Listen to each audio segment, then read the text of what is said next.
Good afternoon, everyone, and thank you for joining us. Today's webinar is entitled The 7 Secrets of SEO. My name is David Brooks, and I am the co-founder of Doctor.com and the search marketing advisor to Health Platforms Incorporated. And today I'm joined by Jack Pellman, who is the founder and CEO of Dr. Leonardo Interactive. Jack?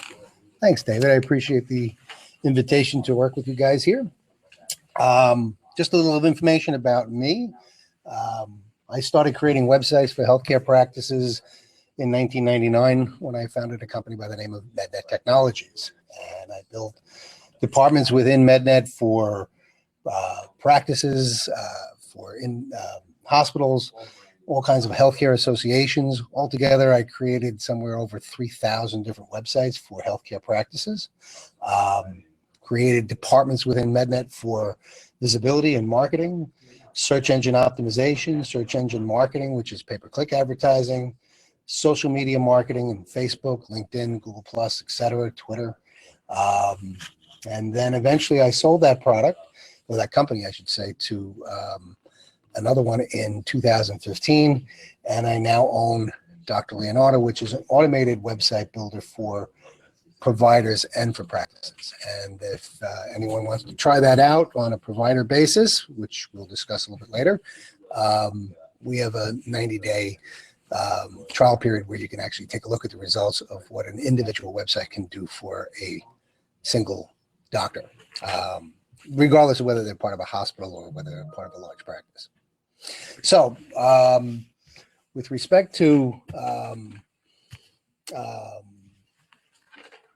what happens when a patient is requiring healthcare services, I have two scenarios that I created. So we have a patient who is looking for a new healthcare provider that they don't know their name.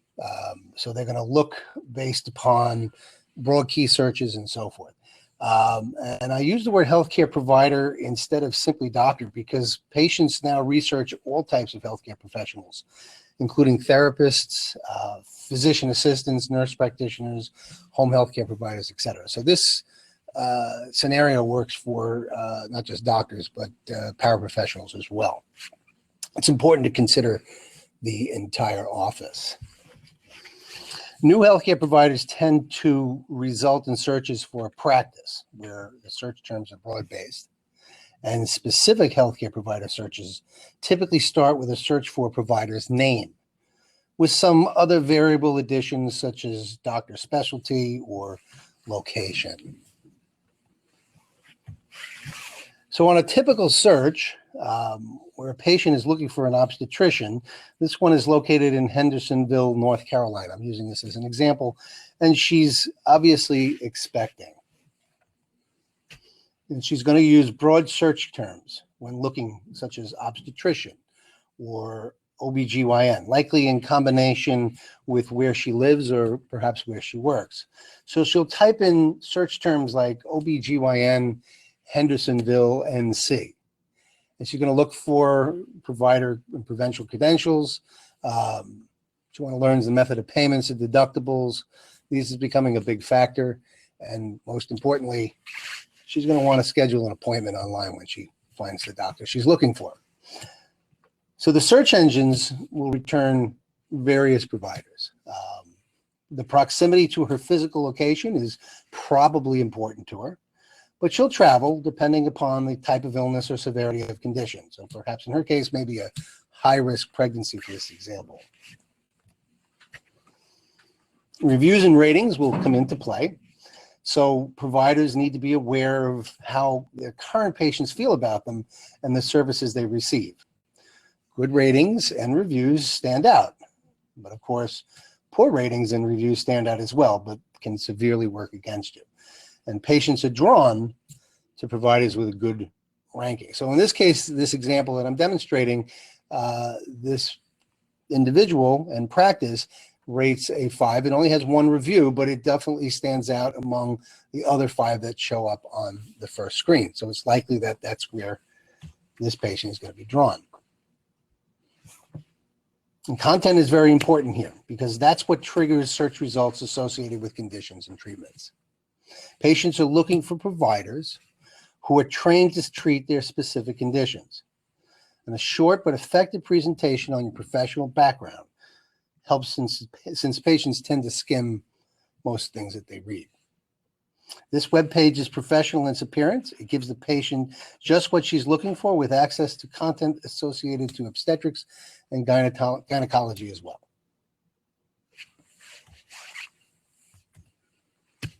Now, the other scenario that I mentioned was one where a patient is looking for a specific provider. This is a referral. This is what everybody is most accustomed to in healthcare. Provider to provider, a primary care provider to a specialist to another specialist, and a patient to a patient. These are golden. This is the most common way that providers acquire patients. And this is where patients now conduct research on individual providers. And this results in searches on the provider's name.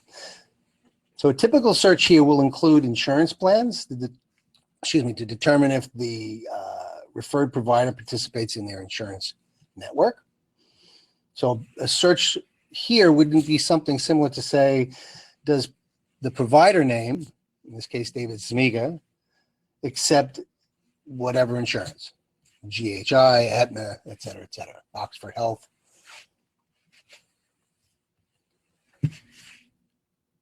And then the patient's going to hit the web to research this provider. And the proximity to that patient's physical location is going to depend upon the illness or the severity of their condition. So they'll travel, but they definitely want to narrow down their search results to where the individual is located. And the most important thing that the provider is familiar with their specific condition. So this generates searches such as, does Dr. Ramin Rayhan treat gingivitis? This is for a dentist.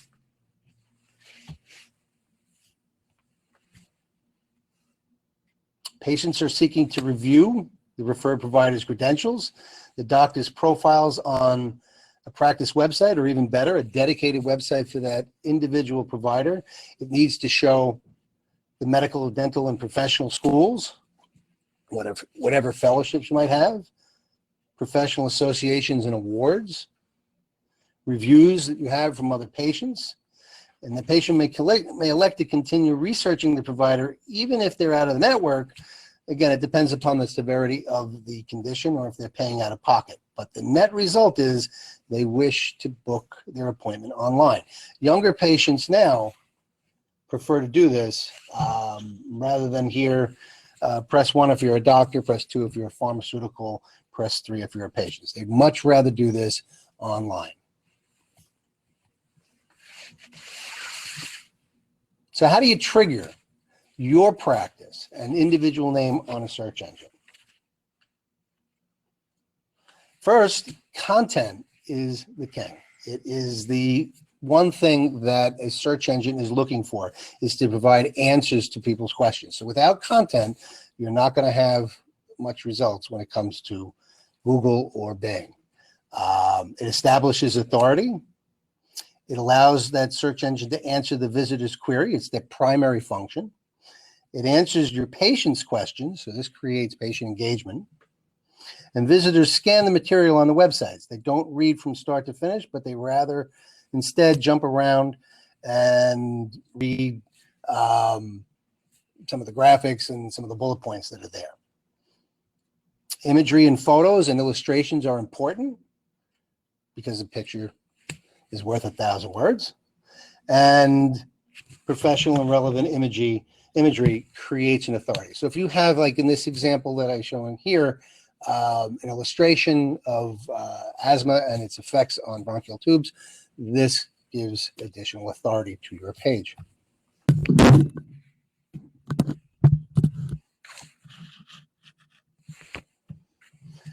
So on website design, which where a lot of people tend to get caught up on things, you need to make sure that your navigation menu and your page materials can be understood by the visitor within 2 to 3 seconds. This is really, really important. One of the strongest parts of having a good looking website, because if a patient has to try and figure it out in 2 seconds, they're going to just go back to their search results and go for the next provider that they found. So there are 5 W's that are basic to even journalism. Who are you? If it's a practice, it's about us. If it's a provider, it's your homepage with your CV information. What services do you provide, or your practice provides? The conditions and treatments and procedures, which is basically patient education. Where are you located? Your locality. Get you indexed by search engines locally. When are you available? What are your office hours? Allows patients to know when they can make an appointment. And then why you? Your expertise. Again, this has a lot to do with patient education, because this would indicate why they should select you as a provider versus somebody else.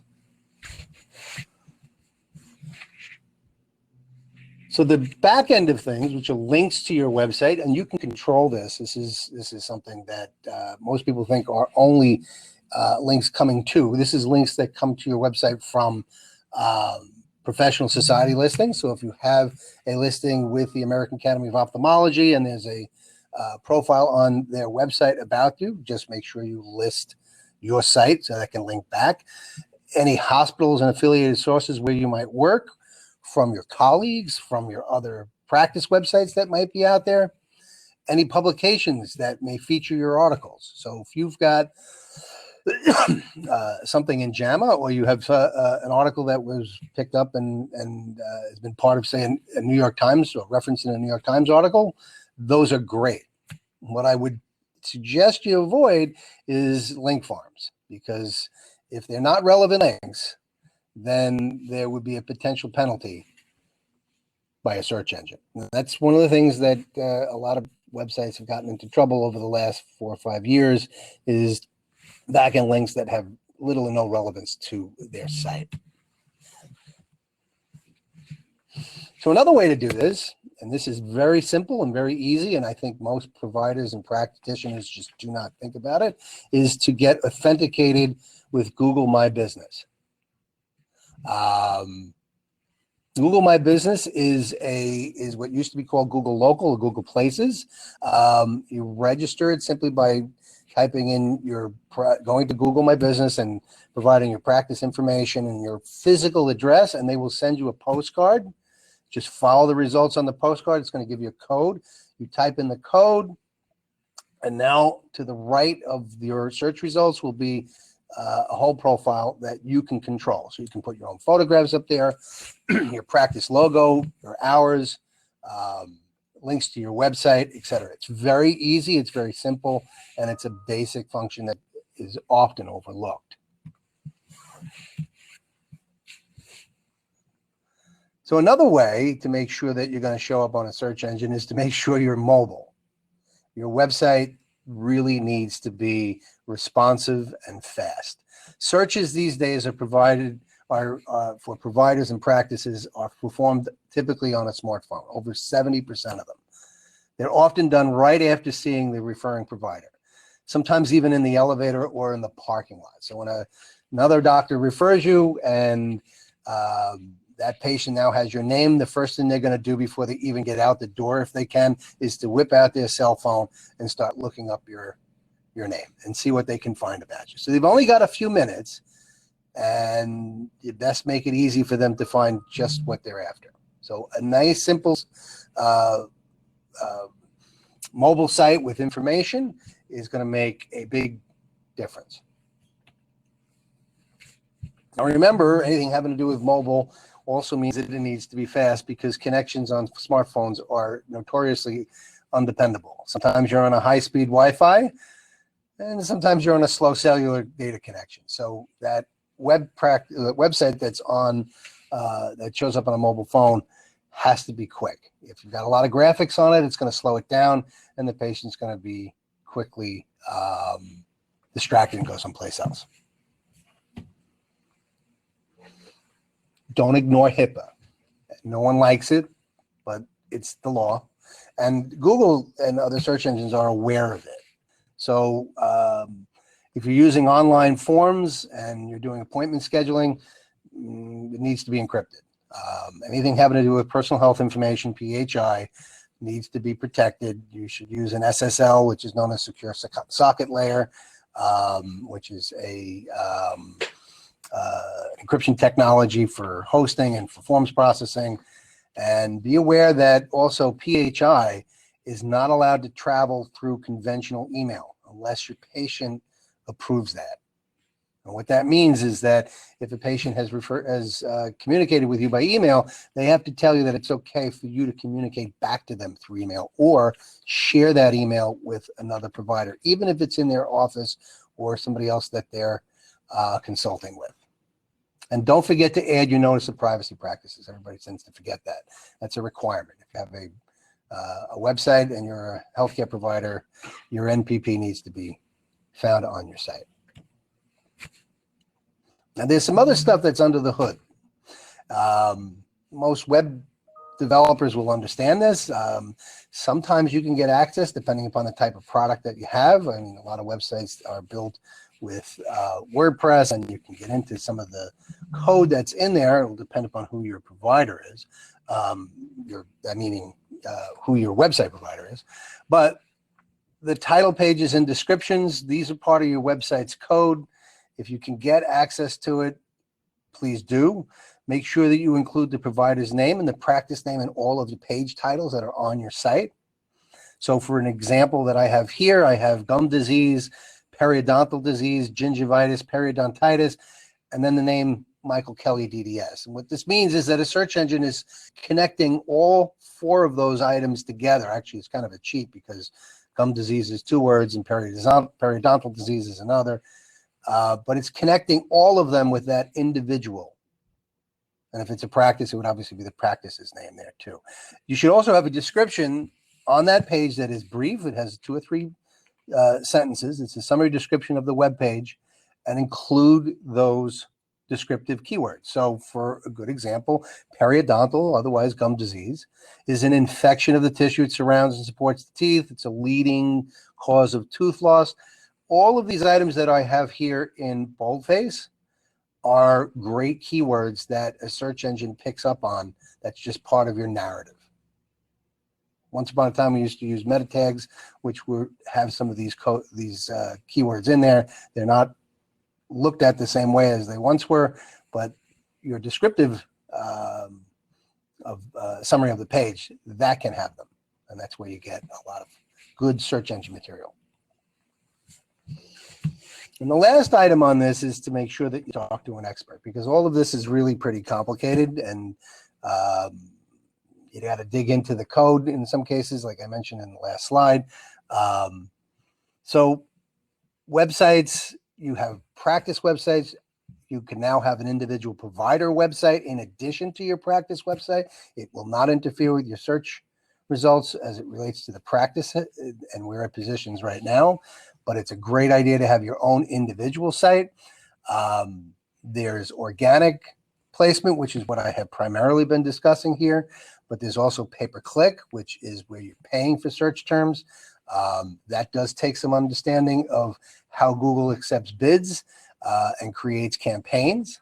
There's also social media, which is a whole discussion on Facebook and LinkedIn, Twitter, Google, plus even YouTube. All of these items do factor in. And then, of course, the latest and the most important thing these days is reviews and ratings, which is part of reputation management. The whole point of this is engagement. The idea is to get your patients to engage with your website. And reviews and ratings, which are now becoming such an important component, are something that I believe Doctor.com is really very strong in. Maybe, David, you can pick it up and explain how your company helps you position for that. Great. Yeah, thank you very much, Jack. Really interesting and very informative presentation. Okay, great. And so now we're going to continue on. I think first I'd like to answer one question that was popped up there. I actually wrote down the same question. Someone asked, Jack, what is a link farm? A link farm is an outside company that offers, for a fee, links to your website from various different places. And one of the earliest algorithms associated with Google was the more websites that link to your website, the more popular your website in theory is, and the higher Google would rank it. This was one of their earliest and most primitive part of their search algorithms. However, like a lot of things, it was exploited. And when it was exploited, the links that were coming to it had no relevance whatsoever to the search engine, or to the search term. So in consequence, they do explore where your links originate and whether or not they have any relevance to what your website's about. If they're not, they will penalize you and score it against you. And that will actually harm your ranking considerably. Great. That's a very clear explanation. Crystal, we'll answer your second question there right after the show. So first, I'd like to just give a kind of a word from our sponsor. Doctor.com is the leader in marketing automation for healthcare. We help physicians manage their web presence, the address, the contact information, online reviews, and appointment requests, all from a centralized dashboard. And we have an exclusive network where we can manage how your practice appears and interacts with more than 30 million patients on 8 of the web's top healthcare websites. A little bit later in our presentation, we're going to offer a special promotion. So I urge you to stay tuned for that one. I think it'll be worth your while. It's a special Memorial Day presentation. Let's skip ahead and talk a little bit more to pick up on what Jack was talking about. And this is the sophistication of Google and most search engines in terms of staying one step ahead of spammers like who run link farms. Their mission is to provide a really rich and informative search experience for their customers, and to make sure that the results that they present are really those that the person expects and wants. Google, I think, is the leader in this category, and they have several patents on this. And if you're interested, I would encourage you to visit that link there to kind of read in depth about what makes Google Google. And it's fascinating to look at all the things that they cover. But in essence, what you're looking at is that many of their patents depend on data signals. And it's actually more than 200 separate factors that determine search ranking and search results. And these are never published by Google, and they're always changing and evolving. As spammers get smarter, Google is just a little bit smarter and tries to outwit a lot of the people that are cheating the system. Some of those factors Jack already talked about, and that's content on your site, meta tags, meta descriptions, title tags. The speed at which your site responds has now become a big deal. And also the interaction. If people visit your site from a Google search and then immediately return back to search, to the Google page from whence they came, Google detects that as a bounce. And basically, they infer that your content had absolutely no interest to the searcher.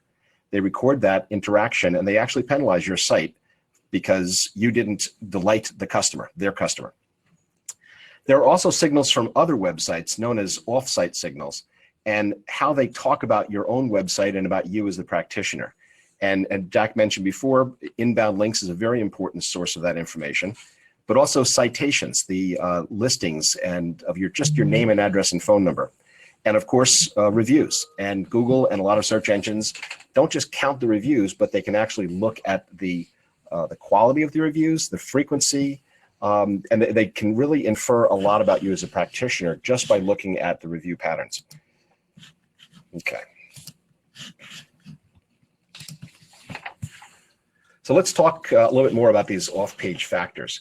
Search engines use those signals to evaluate your rank worthiness.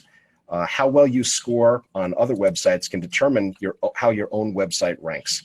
So here's a list of the things that search engine algorithms generally evaluate to determine your search rank. Is your name, phone number, and address clear and consistent? Is the same name on each listing, or are there signs of neglect, like your first and last name are transposed on a couple of directories that are out there? Are you listed on all the top healthcare websites? What do those listings look like? Do those listings look claimed and cared for, or are they neglected and empty? Is there a picture or a silhouette of the doctor? Or do you actually have a professional quality photo that shows you, your office, maybe even your equipment? Do you have any reviews? Are they good? Are they fresh?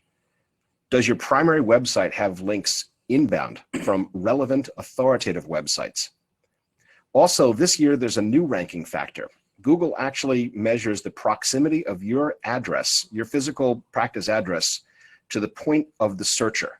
And they know, since Google knows where you are when you make a query, because there's a GPS chip in your phone, or they can infer your position of your home computer, Google can then measure the distance between your practice and the searcher. They give preference to those patients that are physically near your office. That's one very important reason for you to claim your Google My Business listing, is to validate and make sure that Google trusts that you're located where you say you're. These are important signals that Google uses to push your website up higher for the relevant search queries that are coming in from people. In some ways, search engine signals are similar to the way humans look at your website. If your website looks dead or contains bad information, or your listings look disorganized, neglected, and confused, it really does make a negative first impression on a patient who is checking you out online.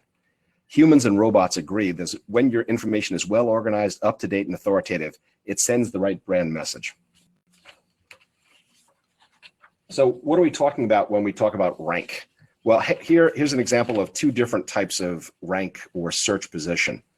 One rank is the top 3 in what they call a local pack. And in this example, not to give you too much inside baseball here, but this is called a snack pack, where there's 3 listings, usually associated with Google Map queries, and usually associated with a mobile on a mobile phone search. And you can see here that what Google is doing is kind of synopsizing local search results and pulling in what they believe are the top 3 ranking websites. And if you look at number 1 and number 2, obviously they are interpreting not just the number of reviews, but the quality of those reviews. The other mission is a little bit further down the page, and that's the organic search rank. And that's typically what most SEO people talk about when they talk about organic search. So right away, you can see for local business search, the being in that snack pack or that pack area is actually pretty much more important than organic search results. And so those are 2 things, just so we have the language right there that you'll hear about. When someone says ranking number 1, it's important to ask, what do you mean? Are you talking about the local pack, or are you talking about organic search results? So recently there's a website that's featured by a lot of SEOs at Moz.com. And they assembled a panel of experts to study what they think are the most important influential signals used by search engines. And this is a meta-analysis of inferential observation, or some might call it guesses, by top SEO experts, since Google really does not make public its ranking factors. And here's what the panel said was the most important signals that determine if your practice will appear in the local search pack. All right, and it's look specifically probably at the top 5, and you get a really good sense about that one. So Google My Business signals, and that's things like the proximity between your physical address and the searcher, the categories that you use to list your business inside Google My Business, keywords that are in the business title of your Google business listing. They also look at link signals like inbound anchor text, linking authority, domain quality, and those are basically just shorthand for saying, are they relevant and important websites that are linking to your practice. They also look for signals about the presence of your name, address, and phone number somewhere on the website that the search engine can see. And then they look, as Jack was mentioning before, keywords and titles, and on the description of the page. And then finally, the most important thing there, that citation signals, and that's from the consistency of your name and address and phone number, and the number of citations that go to your website. So these are the kind of the top signals, and they go down there. I'd encourage you to visit that website, and you'll have a very in-depth, authoritative view about exactly what a lot of top search engines, search experts believe are the ranking factors. So now here's the same factors in red that influence your organic search position. And notice the big jump in influence from inbound links and on-page factors. And it's interesting to note that the relative lack of importance placed on social media signals. I personally believe that this chart is based on experts trying to deconstruct the function of the Google search algorithm.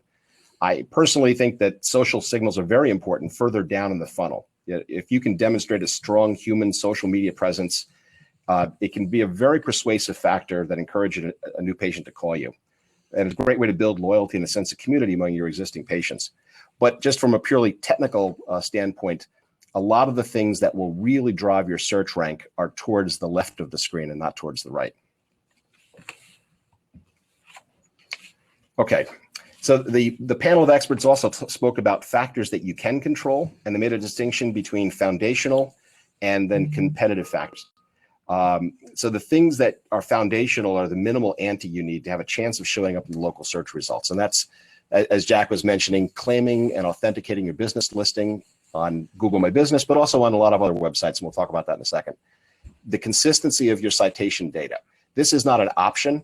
It's something that you have to do. And if you don't do it, you're just not going to achieve the same kind of rank that you would normally do. Do you have citations on highly trafficked authoritative directories? And do you have rich profiles? So look at the list on the left as being things that it's either do or not do. There is no try. But the things on the right are the things where you can focus your incremental efforts. And that's the traditional SEO tactics like link building from authoritative websites. And then also, and this is sort of an increasingly important thing, is current and favorable reviews. And then finally, just looking for content that are published on a range of different websites. One more thing, don't forget sites and apps that offer non-Google local search, such as Bing, Facebook, and Apple Maps. A strong listing in Apple Maps is not really going to be a Google ranking factor, but it will still mean more patients in your door. So it is kind of worth the effort to go and hunt that down and claim that listing and build that out with the same level of detail that you would do on your other listings. Okay. And just another way of just organizing that chart to look at the things that are foundational that you really have to do and the things where you should be focusing incremental effort on. So let's drill a bit deeper into the citation or listing quality. Over the past few years, citation quality has become a huge focus for SEO. 90% of local experts say that citation accuracy is critical or very important to local search ranking. 86% of local SEO experts say the quality of citations is more important than the quantity. So quality meaning that they come from authoritative directories, not just every little run-of-the-mill directory that's out there, but directories that most people use and really do take a serious interest in the healthcare profession. And that's also industry relevant is huge. It's much more important to be on Health Grades than to be on yosabi.com or some irrelevant third-tier directory. 62% of local search experts say that rich citations with photos and lots of content and relevant categories are essential or very important. So it's not enough just to have your accurate name and address there, but really take the time to make sure that the photos are there, the information is there, so that the search engines pick up on the high quality nature of your practice. Okay, so the reality about citations is something that we could probably do another webinar just on how this happens. But in general, what's going on here is a lot of people will come to doctor.com and they'll complain because their citations, their listings are just a real mess. And it's not logical when you think you're a rational human being and you think, how could this be? This is our interpretation of how this happens. And it starts with NPES that takes your information when you apply for your NPI number. That information is in the public domain. So hundreds of fly-by-night websites are grabbing that information, and the technical term that we use is scraping. And they literally will just copy all that information and put up their own little small doctor directories and hope that people will come and visit that kind of website. And you can just imagine the mess that's created by people kind of doing this on a daily basis, putting up these little websites. Then you have companies that will copy that information from those websites and aggregate that information and mix that together with other lists. And sometimes they get it right, but the vast majority of times they introduce subtle errors, a transposition of a first and last name. Especially, you might have a situation where Dr. David Mitchell becomes Dr. Mitchell David. Old addresses are mistaken for new when someone didn't update the website and someone else scraped it. Old phone numbers replace new numbers, and it becomes kind of a confusing mess. And the aggregators are selling that data to insurance companies, and you can just kind of see this is the nightmare that we're all in. Doctor.com is establishing some order to this chaos. We have an exclusive system of citation publishing and an exclusive content network, and we can help tame your citation data quality into something that's a bit more organized and easier to maintain. We believe our solution is fundamentally more sound and orderly to the problem of citation quality.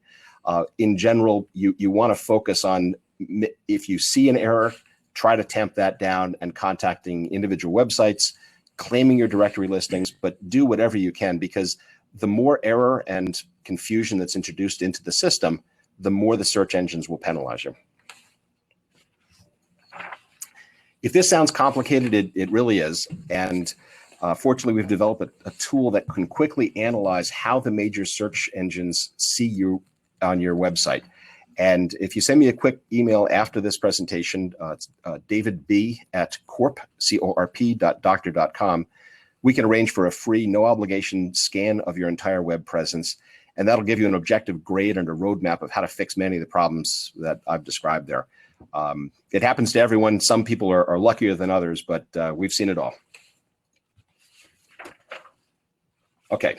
So we always like to give some practical, actionable tips for people who watch our webinars. And so here's the first tip is look for all instances of your practice's listings and make them consistent with Google. The way to start is look at Google as sort of the hub of the entire wheel.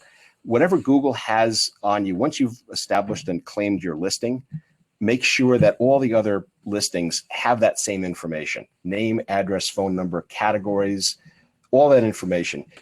You're not worrying about, some people might worry about duplicate content, and that's not necessarily a concern in this instance. What you're looking for is consistency and matching with what people look as the common standard there. And so start with making a lot of the major business listings look consistent with Google My Business. And that means claiming and verifying your Yelp listing and your Bing listing. If these are inconsistent, search engines just assume that either you don't care or you're not in business. So it's very important to kind of demonstrate that you have control and you do care about how your business is represented online. A couple other words of advice here: don't let anyone else own your Google My Business listing. Google has like a two-tier management structure where you are the verified owner and you can delegate management responsibilities, but never work with a company that will insist that they own your profile. That's like giving someone the keys to the front door of your office. Don't let anyone else put up different listings for you. Some agencies talk about creating multiple listings for you, and that just introduces a lot of unnecessary confusion. Try to focus and just have a central business listing for each of your locations.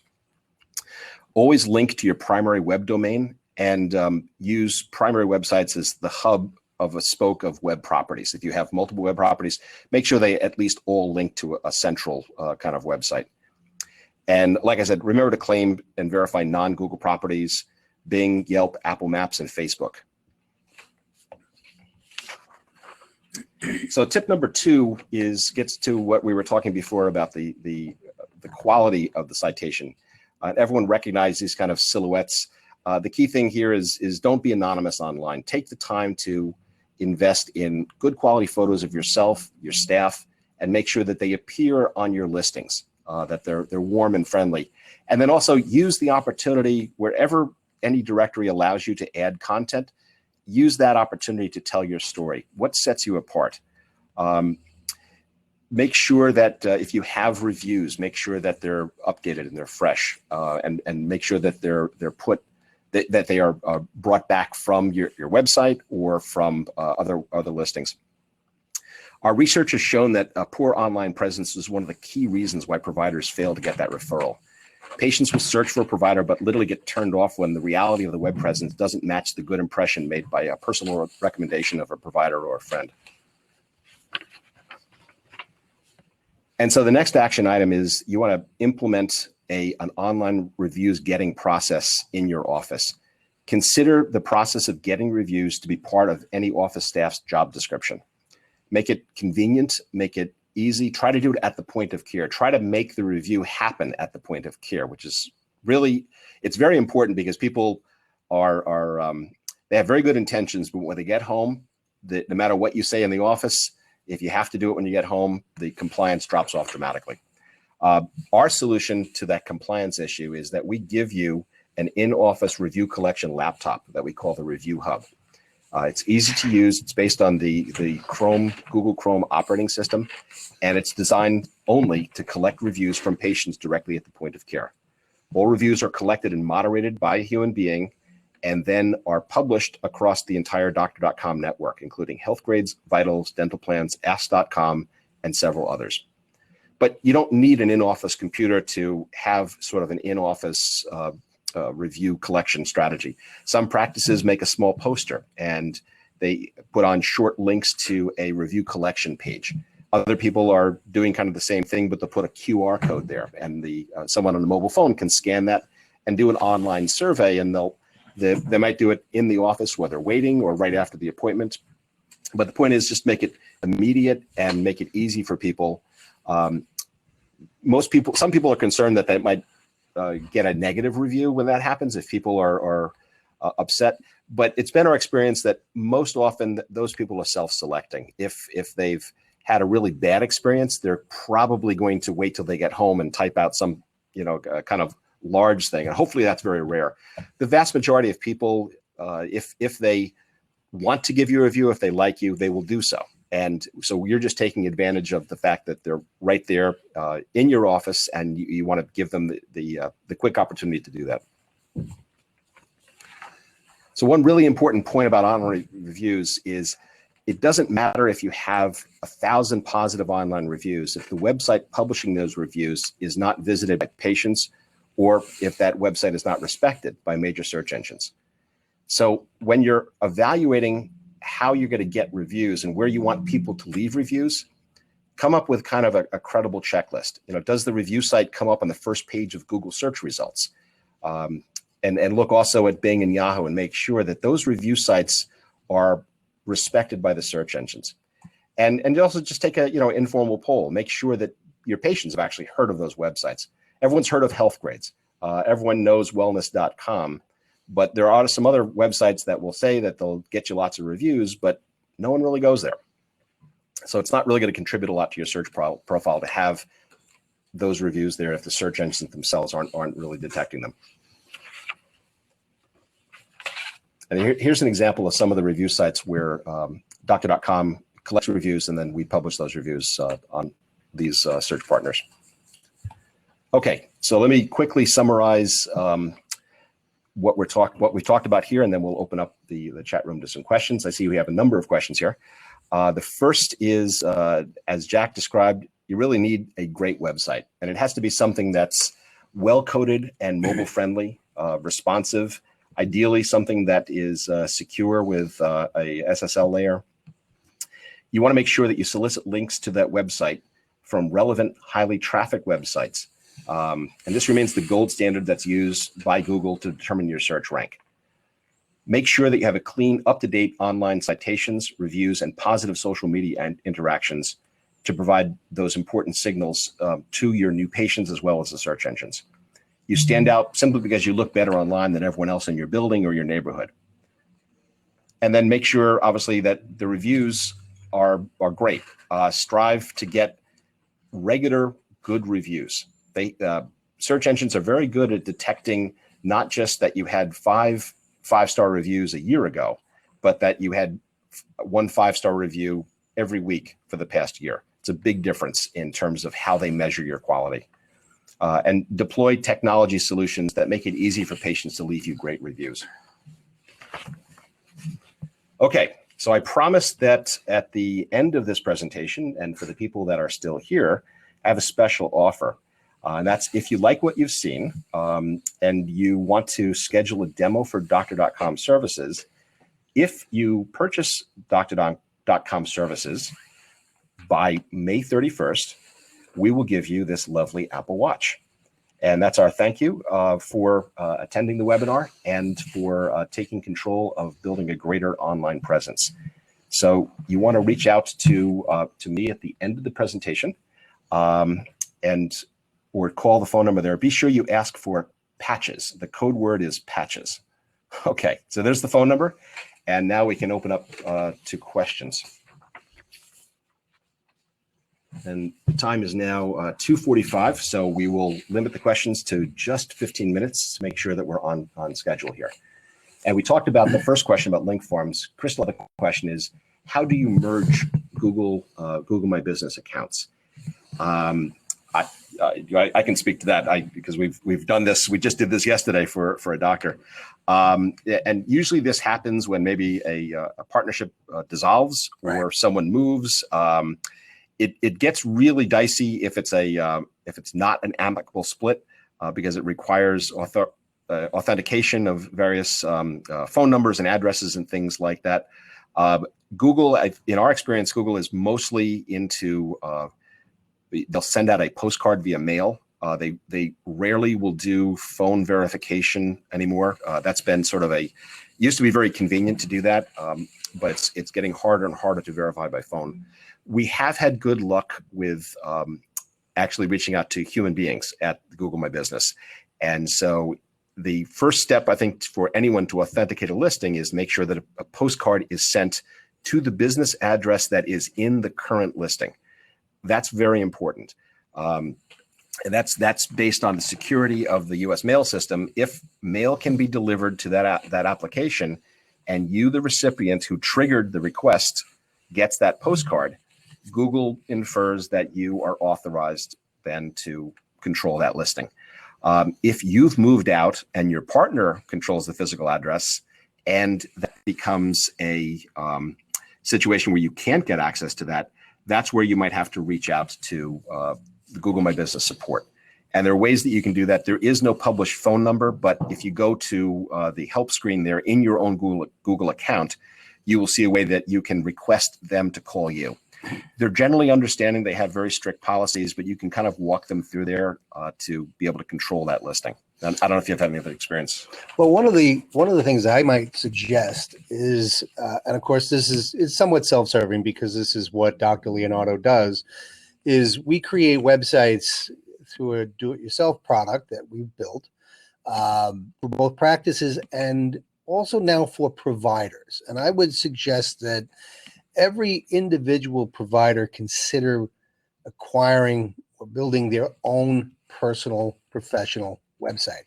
And then with that, you can then get a Google My Business for yourself personally that you will control no matter where you go. It doesn't matter whether or not you've been part of a practice and then you disassociate yourself with that practice, or you're part of a hospital and then you move on to someplace else, or even if you just simply relocate. All of that becomes your control. The website itself and the content and the material that's on it, and of course also your Google My Business profile. It's yours. It's something that will stay with you probably forever. It's not something that most providers actually have. Most of them rely upon their practice or their hospital website, the hospital or their healthcare network website, and they don't give it much thought beyond that. But here, your own personal one with your own name as the domain, that's even better. Mm-hmm. Your name, johnsmith.com or John Smith MD or George Jones DDS.com.me. It doesn't even matter what the extension is. Everybody thinks it needs to be .com. It really doesn't. If your name is the domain in one component, it will really have a major effect on search engine positioning in addition to whatever content and information is on that site. But again, it's yours. So it becomes portable and you can connect that with Google My Business. Yeah, I mean, that's in a nutshell. You want to take responsibility for your own destiny. I think this is a huge issue for doctors under 40 who are still establishing themselves, and they have a following. But if they somehow lose that visibility as they go from practice A to practice B, they might lose all those patients that they work so hard to cultivate the relationship with.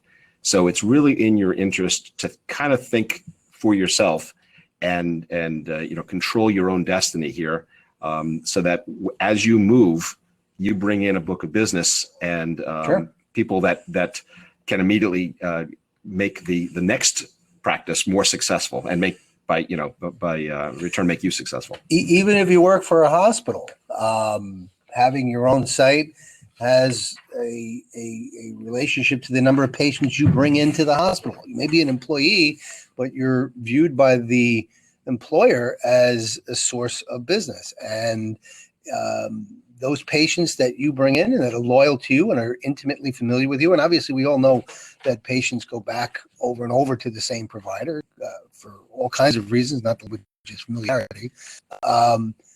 This way you don't lose those patients if you move on to someplace else, and you can help augment whatever efforts your hospital or healthcare network or practice is doing by having your own site and making sure that patients who are referred to you don't get lost and wind up on somebody else's website.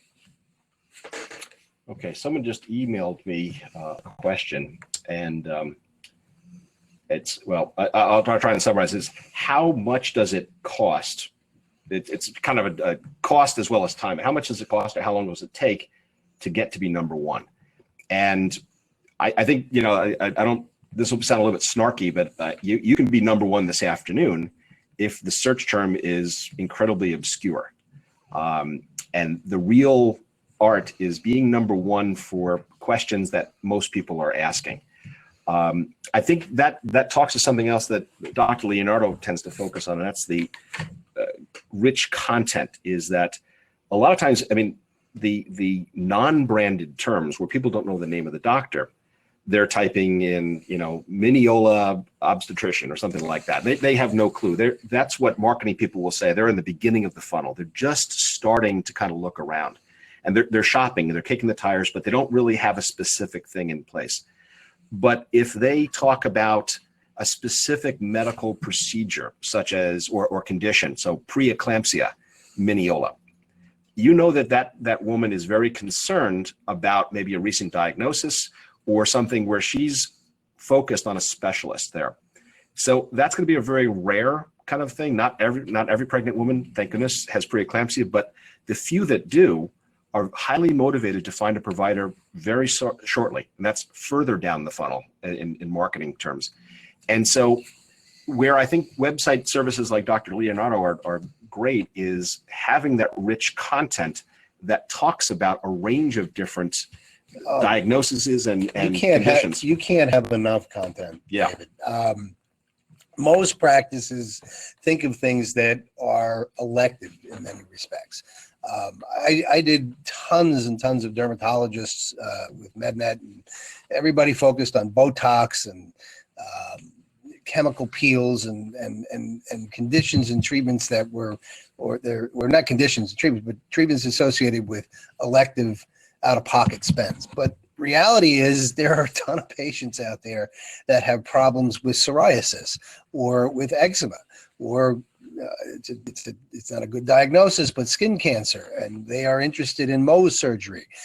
And I'm only using dermatology as an example, but these are more clinical terms, and so many practices and providers just don't think about the clinical end of things. And yet that's what patients are looking for when they're looking for that doctor if they have a clinical problem. That's what they're looking for in terms of content and authority. That's what they're searching for when they scan your CV. Are you experienced with this? Have you had a fellowship with someone that has dealt with this problem? And then, of course, what reviews you have, and perhaps whether another patient in your review base has had an experience with it and has dealt with you on that. So it's really, really important to have a website that has as much information as possible about everything that you do, even if it's obscure, because it's not obscure to the person who really needs your service. Yeah, and that's a good point. And I think the downside is that it does take time to develop that content. And as a practical matter, finding photos, writing something that's unique and different. So there's always that kind of balance. And Mike, we can help you with that. Yeah, well, that's because that's really our strength. Yeah. Dr. Leonardo's whole purpose is we have over almost 10,000 conditions, treatments, and procedures that we've written on. And they run across all aspects of healthcare, from dental to medical to physical therapy, even animal health. We handle, and we start you off with contents and discussions on conditions and treatments, and then let you go in and further enhance and embellish that content to make it your own. But you don't start with a blank piece of paper. You actually start with a discussion that's typically about 700 words, 750 words. And it has an illustration, and it has an animation or photographs that offset it. And it's designed from the perspective of how a patient will look for it, with a couple of sentences and a bunch of bullet points and a couple more sentences and then another couple of concluding bullet points. And then we even provide links to 5, 6, 7, 8 other websites where a patient can go to get additional information that you can control, so that the patient's not running around, looking on the web for more info. You now can send them to the American Academy of Ophthalmology site, or you can send them to the CDC for additional information on that particular condition. Again, the more content you have, typically most of our websites for practices have over 150 pages. For individual providers, they are 35 pages. I mean, that's a very robust website when it comes to material and information. And that's really what it answers the search engine's questions. That's really what it comes down to. And from a patient's point of view, a lot of patients are becoming either more self-actualized, they're taking responsibility for their healthcare, sure, or they're paying more out of pocket, and so they want to make sure they get what they paid for.